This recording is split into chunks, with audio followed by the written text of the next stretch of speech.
BBC Sounds. Music, radio, podcasts. Ladies and gentlemen, today I am standing up for Claudia Severa.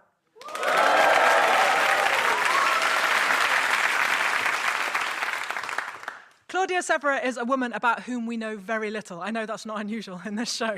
It's like, going to do a woman again, Natalie? Yeah. Do we know anything? No.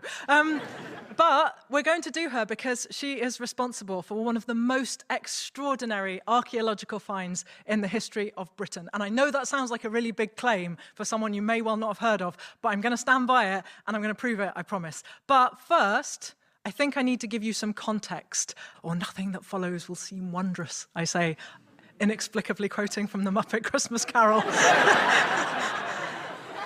So, in 1973, archaeologists were digging at a Roman fort called Vindalanda. It's not too far from Hexham in the northeast of England, and it's a fort which was built about 40 years before Hadrian's Wall is begun. Hadrian's Wall is begun around 122 CE. And the domestic and military finds which we have from Vindalanda are completely brilliant. They include hobnail boots with the actual nails, boxing gloves, not designed to, properly kill in the gladiatorial combat, but for practice, for fighting and sparring. Roof tiles, not just roof tiles with dog paw prints in them. I know. When I was researching this show, I found a whole paper on the gait analysis of paw prints on Roman roof tiles. I was like, how are we not doing that program? But the most amazing find at Vindalanda are the Vindalanda tablets, wooden with writing in ink on them. They were, when they were found, the oldest examples of Latin handwriting in the country. How incredible is that? They are made of wood, usually oak or alder or birch, but the Latin name for these particular kinds of wooden tablets, which fold shut, is tilia, which is the Latin word for a lime tree.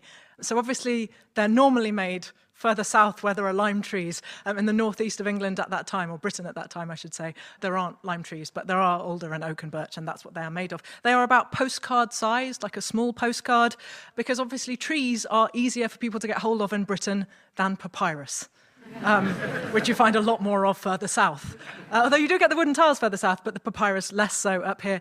That the tablets survived at all, this organic material, is just remarkable. That they survived and are legible is properly astonishing. Several caches of the tablets have been found since 1973, and some of them have had the most incredible journeys to get to us. There is one stash which had been set on fire, not because they contained state secrets, but because they were obviously just trash and the messages within were finished with. And so somebody set them on fire, but they set them on fire in Northumbria.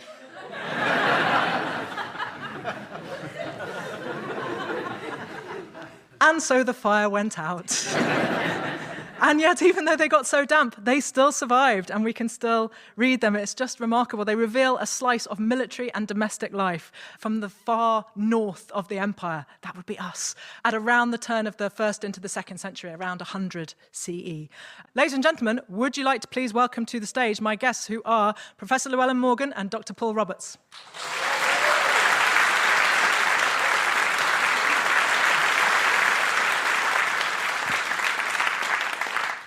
Paul, I don't want to out you for your age on national radio or anything, but the discovery of the Vindalanda tablets in 1973, might that have been an early inspiration for you to become